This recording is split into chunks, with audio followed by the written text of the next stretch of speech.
su primer visión a los 17 años, en 1844. Me voy a dar vuelta porque como está medio chiquito ahí, bueno, en 1846 Elena Gould y Jaime Jovet se casan, ¿no? y reciben la doctrina del sábado. Es una fecha muy especial para nosotros, el 46. Después, en el 60 se nombra oficialmente la iglesia, y hasta ese momento no tenía nombre, como Iglesia Adventista del Séptimo Día. David Hewitt fue el que le colocó el nombre. En 1874 el primer misionero a Europa fue John Andrews. En el 60 Lutero, Warren y Harry Frene inician la Sociedad de Jóvenes, ¿sí? Y en el 81 muere Jaime White, ¿sí? Vamos siguiendo la línea histórica.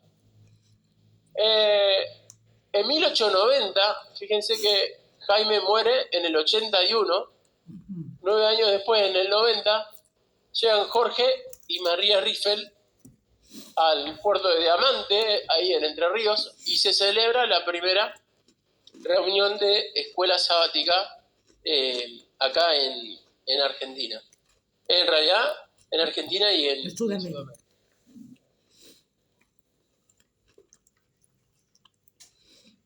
El 10 de diciembre del 91, ahí cerquita, o sea, un año después, llegan los primeros misioneros, y en el 94, 3 años después, el 9 de septiembre, se organiza la primera iglesia ahí en Crespo.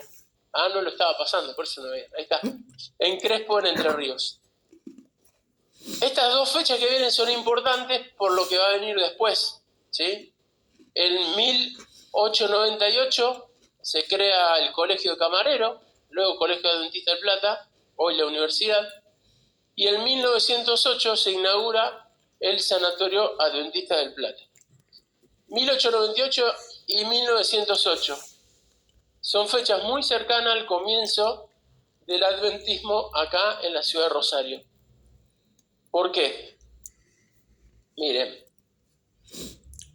resulta que según los registros, entre el año 1910 y 1911, el registro dice que las primeras adventistas que vienen a Rosario eran 2 mujeres. Una se llamaba Guillermina y la otra se llamaba Elvira. Dice que cuando tenían 18 años vinieron a la ciudad de Rosario, provincia de Santa Fe, a vender publicaciones cristianas. En 1912, Guillermina se traslada al Colegio Adventista del Plata, hizo el curso de enfermería en 3 años y se graduó en 1915. O sea, el colegio se había inaugurado, ¿se acuerdan? En 1898, o sea, tenía pocos años. Para que tengamos una idea, ese mismo año, 1915, muere Elena de White, ¿sí? Para que, o sea, antes de la muerte de Elena de White, acá en Rosario ya se estaban distribuyendo publicaciones. Después, es interesante que esta chica, Guillermina, se casa con Pedro Calvermater, y ¿saben dónde se casan? Acá en la ciudad de Rosario, el 20 de diciembre de 1915. Y ahí nacieron sus 2 primeros hijos, que fueron Pedro y Orlando.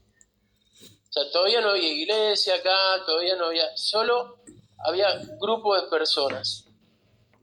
Y en 1916, y acá tenemos una discusión, porque de hecho esto está en construcción todavía, si alguno tiene fotos para aportar o datos, pero en 1916, en Ovidio Lago y Santa Fe, se reunían 2 familias adventistas.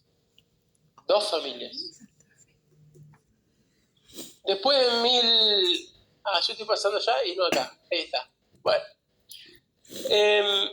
En 1916 también el pastor Luis Ernst dice que trabajó intensamente en Santa Fe, especialmente con especial énfasis en la ciudad de Rosario, lo que dio lugar a diferentes reuniones evangelísticas en carpas y locales alquilados.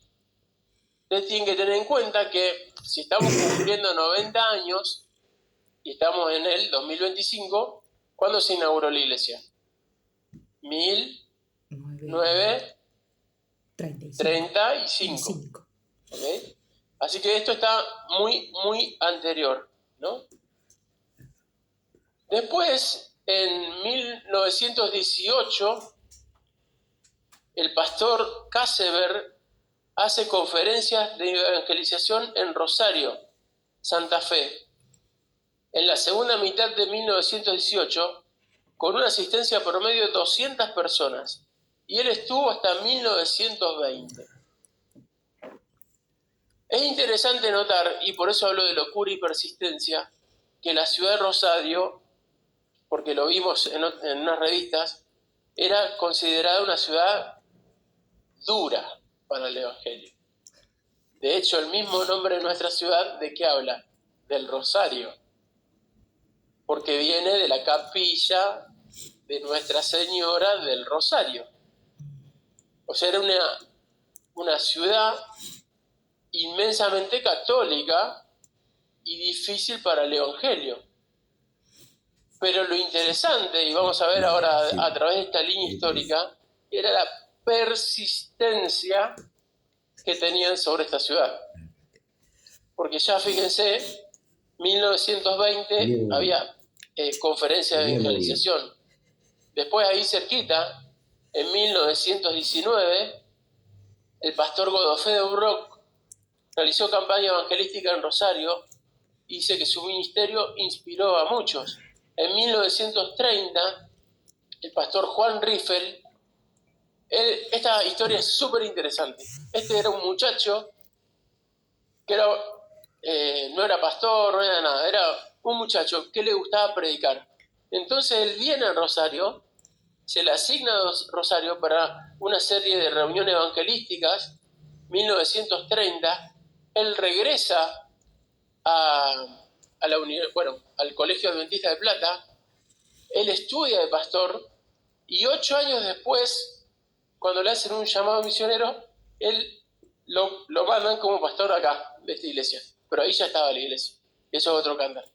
Bueno, fíjense que después de Juan Riffel hay una fecha muy importante, que es del 2 al 11 de octubre, se hace el primer congreso de la Asociación Argentina Central en Viale, Entre Ríos. El pastor Gil estaba como evangelista en Rosario y dice que recibió 14.000 tratados. Esta es una fecha interesante, 1930, porque hasta ese momento la asociación se llamaba Asociación del Norte, incluía desde Santa Fe hasta el norte de la Argentina. Y en ese congreso se decidió la división. Quedó el norte y quedó la Asociación Argentina Central con Entre Ríos, Córdoba y Santa Fe. Era originalmente así, tenemos los registros y tenemos la revista que lo acredita. El tema es que en 1930, el 24 de noviembre, un tal Meyer y su esposa, junto al pastor Bloch, ahí está, hacen una gira por Entre Ríos con el objetivo de recolectar fondos para la iglesia de Rosario. O sea, para hacer este templo, que 5 años después se construyó. Porque ahora estamos en 1930. Persistente